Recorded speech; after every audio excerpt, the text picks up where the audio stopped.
During this episode, we chat with Narinder Singh, co-founder and CEO of Look Deep Health, an innovative company leveraging AI and computer vision to revolutionize virtual care in the hospital. Motivated by his mother's harrowing healthcare journey, Narinder brings an outsider's perspective to solving systemic access issues of continuously monitoring patients that drive healthy outcomes. While together, Narinder shares how Look Deep Health enables hospital-wide video surveillance through affordable hardware and software while nudging providers' attention via AI. Narinder unpacks the virtual command center experience for clinicians and feedback from nurses who feel they finally have more access and resources with Look Deep's technology.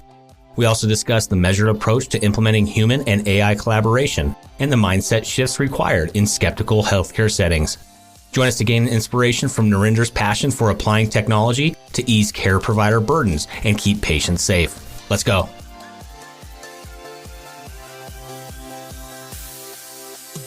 Welcome to Passionate Pioneers with Mike Biselli, where we highlight and speak with the innovators, the game changers, and the pioneers who are deeply passionate and relentless in solving the problems our world is facing today.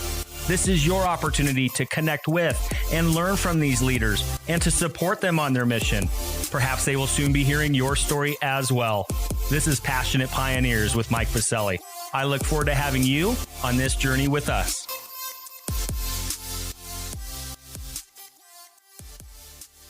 Narinder, a big welcome to our podcast today. Thanks for having me, Mike. Well, due to your work and passion for revolutionizing telemedicine by using advanced computer vision and AI technology to help hospitals continuously monitor all patients, cannot wait for our conversation today.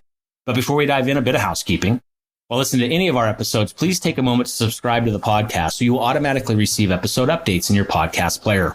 Simply search Passionate Pioneers with Mike Biselli on Apple Podcasts, Spotify, or wherever you listen to your podcasts. And lastly, please visit the bottom of the episode notes to connect with me on LinkedIn and Twitter in order to further the conversations occurring on this podcast. All right, Narinder, it's almost time for our community to learn how you and the Look Deep Health team are helping hospitals infuse telemedicine with AI and computer vision to be present for every patient at every moment.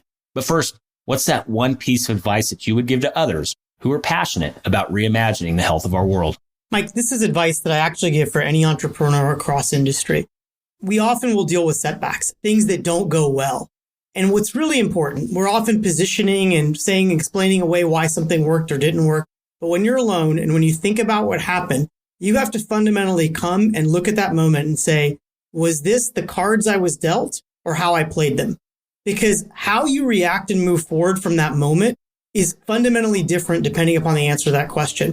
And this is something you have to reflect internally when all the posturing's done, when all the positioning for external folks is out of the way, to yourself, really thinking about that question and answering it honestly and truthfully allows you to take actions that can make you improve yourself and allow you to see the change that you want to make and have an impact. And I think there's no place that's more relevant than when trying to change the healthcare industry. Narinder, for our audience, repeat that question one more time. That was powerful.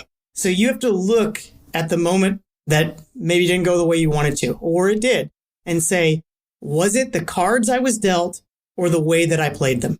And the answer to that question should drive how you think about taking experience away from that. That is absolutely powerful. It's incredible because at the end of the day, you know as well as I do, and we're going to dive into it here after the commercial break, it is tough building innovation and building game-changing companies in healthcare. You guys are doing it at Look Deep Health. Again, we're going to dive into more of that on the other side of the commercial break. But you know as well as I do, it has not been a straight line for you and the team at Look Deep Health. And that's how you and the team framing that up. Is that part of your culture as a company as well? That question that you just shared with our community? I'd say this honest reflection is certainly a part of how we approach things. And we try to focus on the process. It's the Greg Popovich story. It's not the 100th blow that broke the rock. It's hitting it every day. And so I think that's how we try to reflect it in our actions at work. And then we certainly encourage folks to think about that question on their own, because really the person you need to answer that most honestly for is yourself. Absolutely love it. Well, you're setting us up for a heck of a conversation today, Narinder. I cannot wait to continue to learn more on how you're thinking about moving healthcare forward and, of course, how you're doing it with your team at Look Deep Health. We're going to unpack all of that and more after we get back from thanking our community champion sponsor. Located in Denver, Colorado's nationally ranked River North District, Catalyst is a healthcare innovation campus that brings together stakeholders from across the industry to accelerate innovation and drive real, lasting change our nation desperately needs. From established organizations to startups, from accelerators to advocacy organizations, and from medical schools to global companies, everyone at Catalyst works side by side to create, develop, refine, and bring to market cutting-edge innovations that will fundamentally transform healthcare as we know it. With industry leaders like Medical Group Management Association, Olive, Medical Solutions, UC Health, CirrusMD, and many others calling Catalyst home, along with innovative pioneers visiting from across the nation, Catalyst continually fosters their foundational belief that collaboration and partnerships will move the healthcare industry forward. To virtually tour Catalyst and claim your space on campus, or host an upcoming event, visit catalysthealthtech.com or visit the top of the episode notes and click on their link. All right, we're back with Narinder Singh, co-founder and CEO at Look Deep Health. Narinder, you set the stage on the front end of this podcast. Love the energy, love the mindset, because again, you know as well as I do, it is tough moving into this industry forward, but it is doable if we're thinking about it critically and if we truly understand how we can move forward in building game-changing innovations. You're asking yourself the right questions. I love how you set us up on the front end. So let's get after it. Let's talk about kind of your founder's journey, how this all came to be. You know, you aren't a traditional healthcare guy, which I personally just absolutely love. We need new, fresh thinking in this industry. We've been doing it the same way year in and year out for decades, and obviously it's not getting us anywhere. We need to start thinking differently and having new and fresh minds come in. So we're going to talk about how you got into healthcare, what it's been like for you, why you launched your company, Look Deep Health, where things are today, where things are going tomorrow, and of course, how we can help you. But first, Narinder, pull us back, pull the cover up, show us a little bit behind the scenes of how this all came to be in the first place for you. Going all the way back, I was born in Cincinnati, Ohio, and I moved out to the Valley at a time when technology was taking off and the internet. And I started my career being exposed by accident to this amazing innovation called the internet and started helping large companies adopt internet technologies, then went on to found a company, went on to join multiple startups, saw the rise and fall of things like .coms. My last company, a company called Aperio, was the first investment Salesforce ever made.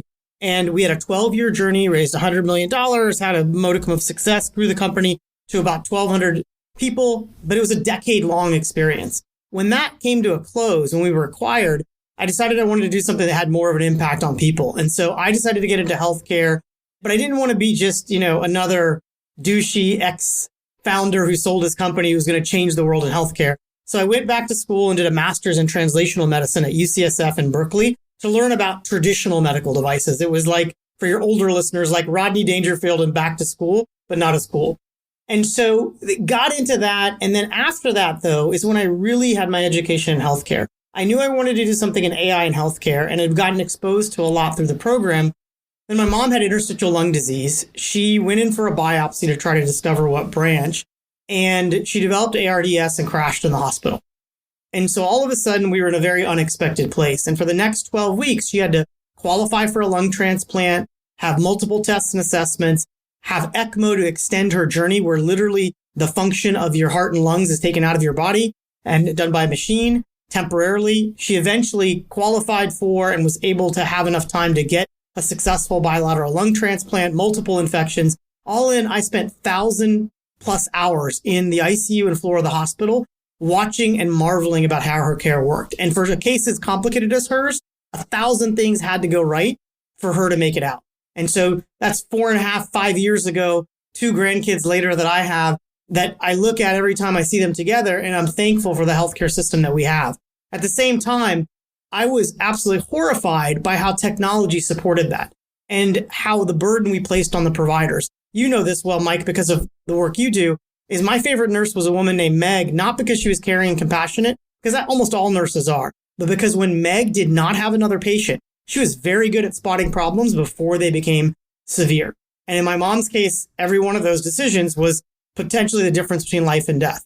Hey, is that wound oozing? Actually, that's an infection. We need to get you a consult into the OR this afternoon. So I started thinking about, why can't Meg be with my mom all the time? Then started thinking about, why can't Meg be with everyone's mom all the time? And now you get to the trailer of the movie that is Look Deep and the technology we're trying to provide hospitals.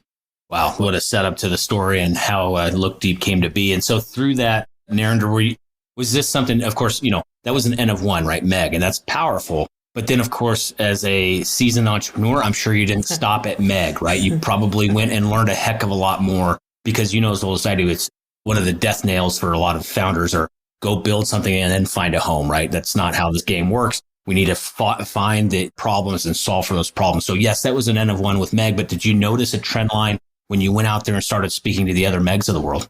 Yeah, let me talk about the trend lines in a couple dimensions. The first is that even in 12 weeks in the hospital, the N is every nurse that you see and you don't see. And the realization that many who haven't spent time there is that the doctor is in your room maybe 10 minutes a day.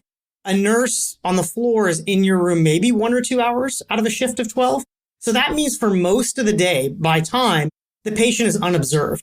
At the same time, you hear every doctor and nurse you talk to that says, I just saw the patient and understood something was wrong. So that you see that the information we have right now is not enough alone. So that was kind of first point of this is a systemic issue of it's impossible for a doctor or nurse to provide their expertise when they're not in the room with you, right? When they're with other patients. So that was just the simple first principles of what's there.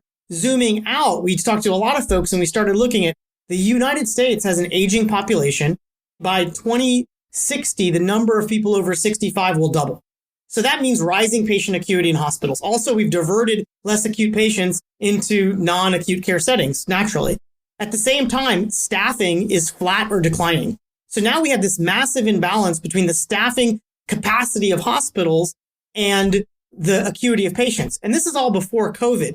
COVID then accelerated and brought this to a head in dramatic ways that we all know. So it became very obvious that the problem of this imbalance is the defining problem for hospitals over the next decade. Now, how we solve that and our role in that is the next chapter. But there's no doubt that something has to change, else we are going to simply provide worse and worse care for people who are in the most need. So in experiencing that with your mother, experiencing that with Meg, and then, of course, understanding that the broader trend lines of what the issues are in our system, here comes Look Deep Health. So give us a little bit of look in of how it came to be and why you launched. And of course, give us that elevator pitch. Who is Look Deep Health? So ultimately, and you did a great job at the top of the show, we want to help hospitals be present for every patient at every moment. It's the most acute scenario you can find yourself in is to be in the hospital. It's the one place in your life that you want to know somebody's paying attention to you. And so that's ultimately our mission, is to help hospitals provide that kind of care to every patient in the hospital. Now, let's get to the reality of things. We know there's lots of innovations in healthcare that improve outcomes, but also cost more. I just talked about this imbalance, which is ultimately the problem that we're focused on. So we first started saying, well, how can we actually apply this solution to hospitals? We learned that video was very expensive. So typical video solutions will cost $5,000, $10,000, $15,000 per room. Our AI magic can never get applied if it's that expensive to get deployed. So we then built hardware, and I'm holding it up for you. I know your listeners can't see, but we built hardware, and the purpose of building that hardware was so that we could give away that component for free so that it could be deployed widely to allow for AI to happen. So that was one big aha moment, is that we needed to make it easier to absorb our innovation, else we'd be sitting in very niche scenarios. The second part was, again, we looked at where video was already used, with or without AI, really without, and we found places like EICU, virtual sitting, virtual nursing wasn't even a thing yet, but you saw these scenarios where people were thinking about video. And so we said, well, why are there 6 different video solutions for 1-2% of the population each? There should be a platform that allows you a single solution for all of the inpatient environment. So that was innovation number 2, is that we needed to deliver a solution that could be deployed to 100% of rooms and could be done cheaply, even before we got to the magic of our AI. So our solution today has 3 components: one-to-many monitoring of patients. So a virtual sitter, a virtual nurse, a virtual doctor can observe many patients at once and have the AI nudge them towards the ones they should pay attention to. The second is mobile applications for care providers. So from anywhere, as long as their hospital allows it, do video visits with their patients who are in the hospital, see what's going on beyond what's in the EHR minute by minute. And the third component is what we call Family Care Connect, which enables the hospital to control access, but family members to visit their loved ones with the same infrastructure without burdening the nursing staff, without having the nurses have to be tech support for the video infrastructure. So those 3 components make up how we think about a solution that's ubiquitous and has value even before we get to the true differentiator of the company, which is the artificial intelligence component. Let's go to the true differentiator as well, because that's a powerful setup. Go ahead and unpack that and what that means for the end users. So what do? Our device has a couple of cameras, night vision, and it watches the patient at each moment. And what is it watching for? It's watching for things like, first of all, where are they? Are they in bed all day? Are they sitting in the chair? Are they walking around the room? There's a ton of information that's available just from that one metric. Like you can imagine someone who had a hip surgery on Monday has an expected path that they're in bed and then they're not in bed and they're walking around more and more and then they're discharged. When you start comparing that path across all other people who had their hip surgery on day 0, you can start to really understand, is this person on the trajectory for discharge? Second is even if they're lying in bed the entire time, we are tracking their movement. So we are saying in the middle of the night, Mike, you had a terrible night. I can look at your night before. I can look at this night. You were moving around a ton. And then we can provide additional expertise on top of that, which I'll talk about the human component. And that also allows me to then translate that to the middle of the day. If you're lying in bed all day and not moving at all, you're at higher risk of pressure injury. So how can we nudge attention towards those scenarios? And that is the component that's very important. Our AI solutions are not about telling you what to do. Human plus AI is our model. It's just like self-driving cars. We've been talking about full self-driving cars for a decade, and they're still not there broadly, right? But we've had driver assist for 10 years. We've had the ability to say, hey, you're going into a lane where there's somebody coming. That's what we're deploying right now to hospitals. So that nurse or doctor can say, hey, for this patient, the fact that they were moving less last night makes sense because we changed their drug. Or for this other patient, what's happening here? We've had a change in an intervention. There's other context that's missing. So we allow for our AI to be powerful because we enable, from a process perspective, them to be part of the solution. And so that has a profound impact on being able to deploy the AI today, but it has the downside of our solution has to really be entwined into clinical workflows. It's not just an answer spitter outer. It's something that says, where does it make sense and how does it make sense for a virtual nurse to support the bedside nurse, for example? You took me exactly what I was going to make a comment on all of that. Narinder, is we have this notion of alarm fatigue in healthcare, right? I also am seeing a lot of what I call window fatigue. They had another window on my machine that I have to look at. What does that look like for that end caregiver, the doctor, the nurse, or whoever it might be? What does that experience look like for them on the other side of this technology? Great question, because that part of thinking about their experience is what led us to the first statement of saying, instead of limiting screens, we should add no screens, no clicks, right? We should be a negative on clicks for the bedside team. So when we deploy the solution, our normal process is there's a virtual resource, a virtual sitter or virtual nurse who's using our solution across a broad set of patients. Then what's happening is the AI in there is nudging them to pay attention to this patient or that patient. They can evaluate the situation, decide it needs action. They may update the EHR, or they may contact the bedside team and say, hey, Mike, your patient really is not moving at all today. We should really look at their medications, or we should put them on a pressure bundle. So the interface for you, the bedside team, is not some magic AI. It's a person. It's a nurse. It's a doctor. It's a virtual sitter. So we preserve your human interface so that we're reducing the change management impact on the bedside team, but expanding it with one of their own who's virtually their guardian angel. And of course, there are two questions in regards to the hardware. I just saw it. And of course, everybody can head over to the Look Deep website at lookdeep.health and see it for yourself. Not very invasive piece of hardware whatsoever. So two questions on each side of the technology. What's the feedback been from the patient? Is this not really invasive in their room, or what has that experience been like for them? And then how has the experience been for those caregivers? What's the feedback been getting? So a few things. I would say on the first side, the patient side, we get this question a lot, and it's the one that obviously is the most personal to me, right? Given my mom's experience. But again, that's an N of one. And so each person and situation has their own setting. I think in specific use cases, there's already video in hospitals. So there's a lot of places where people can lean into that. I think as you start thinking about making it ubiquitous, it's important to proactively deal with the questions that are there. And one thing that we are in the process of potentially deploying is the family care component, because then they're part of the solution. So now you're like, hey, this actually gives you, mom, dad, boyfriend, girlfriend, whoever, access to your loved one in a way you wouldn't have had before. And COVID gave us a taste of that, but we saw this where, after COVID started to go away, the families were like, we want to do video visits. And the nurses wondered, can we stop doing video visits? because it was a burden to them. They had to be tech support for a bunch of AV equipment. It didn't make any sense. But the component had great value to families. So by leaning into what families and caregivers want, it's one of the clearest and easiest ways to make them part of the solution and not something that we're imposing on top of them. And that to me is fundamental to why I started the company.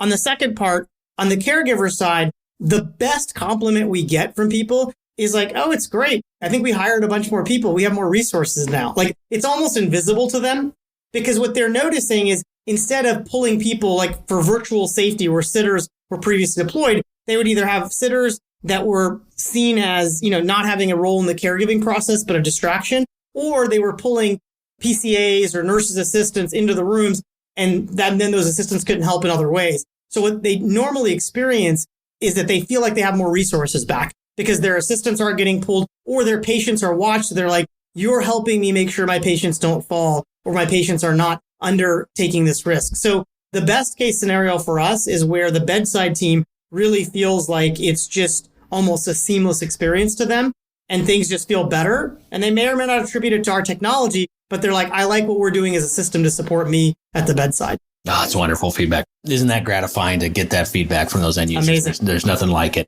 Let's take the proverbial crystal ball off the shelf, Narinder. Let's look a little future state. You really want to look at two things. And you kind of mentioned it, right? COVID changed everything overnight. And in innovation and adoption of new technologies and new ideas, I feel is happening at a more rapid pace than ever. I've been in healthcare for quite some time, and you can just sense that change in the industry, which is good. So we're going to continue to see the rapidity of technology and innovation, just like Look Deep come to healthcare. I'm all about it. So let's talk about what's happening on the macro. What are you and the team seeing over the next 2 to 3 years, 3 to 5 years in the industry? And then, of course, where is Look Deep Health going to be in that future state as well? Yeah, I think there's a couple things, and I won't proclaim to be a healthcare expert, but we work in acute care settings, right? So if you look at the world of technology innovation, a lot of it runs from healthcare because of the resistance to change. And even those that go into healthcare, they still run away from acute care settings like hospitals, especially if it's outside of processes like revenue cycle management or billing. So we feel often on an island of change. And it's, one might argue it's the slowest portion of change. And in some ways, for good reasons, it's the most acute patients. But it's actually an incredible lab for innovation because you may have an adverse event happen once every 6 months when you're outside the hospital. The hospital has those things happening every day.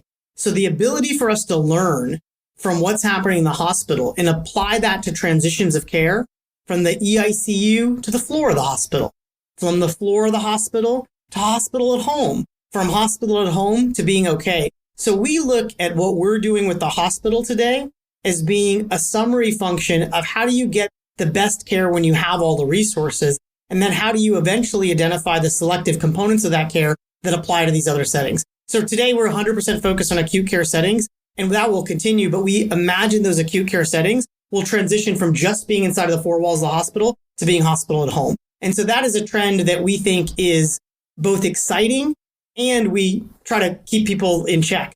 We still have 200 million patient days a year in the hospital. Last year, the sum of all hospital at home was certainly less than 100,000, probably less than 10,000. So there's a room for the innovation inside the acute care setting, but there's absolutely a trend that we see happening. And we think the data we're collecting in the hospital will allow us to go from 2% of hospital at home patients to 5 and 10% of patients at home.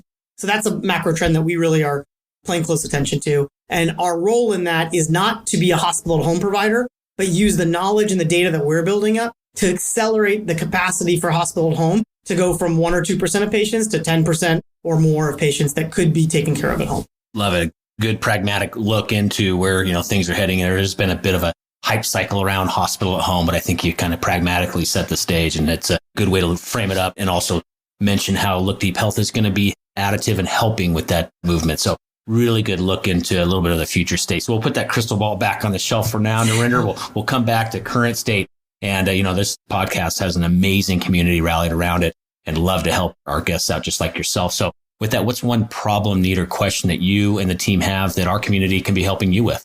Great. And I hinted this before. So we're still early as a company. We've deployed to 4 research partners. We have deployed to about 8 different hospitals and growing quickly, right? However, as I mentioned, the community of people who are working on technology that helps clinical innovation inside of hospitals and acute care settings is very small. The community of investors, the community of practitioners, the community of people who know how to sell and help hospitals adopt change. So we are absolutely interested in folks who are passionate about that part of the healthcare spectrum, from investors to people who want to join the team, to people who are change agents inside their own institutions. That's the folks that we really want to network and connect with, because we think it's such a small but powerful community in the broader healthcare ecosystem. Well, and those ones that do want to connect and chat more about exactly all of that, how do they get a hold of you? Social media handles, websites, or otherwise?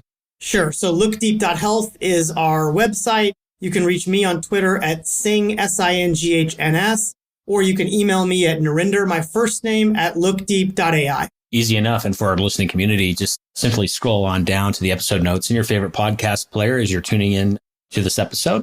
And all of those contact points for Narinder and the Look Deep team are in there. Or you can head over to our free global online community at passionatepioneers.com. There will be a post for Narinder and this episode where you can leave comments, feedbacks, or otherwise, and find those contact points as well, again, over at passionatepioneers.com.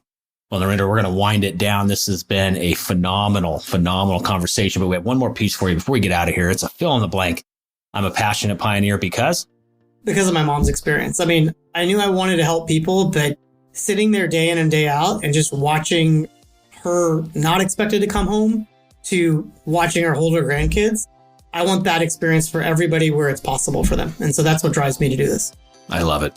Well, Narinder, thank you so much for coming and sharing your journey and how Look Deep Health is really getting after and making good trouble in the healthcare industry and moving us forward as we need it now more than ever. But again, Narinder, thank you so much for being with us today.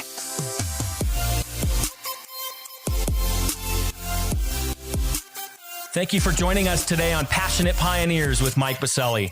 We'd love to hear your feedback about the podcast so we can continue to improve this community and to further support the pioneers being featured.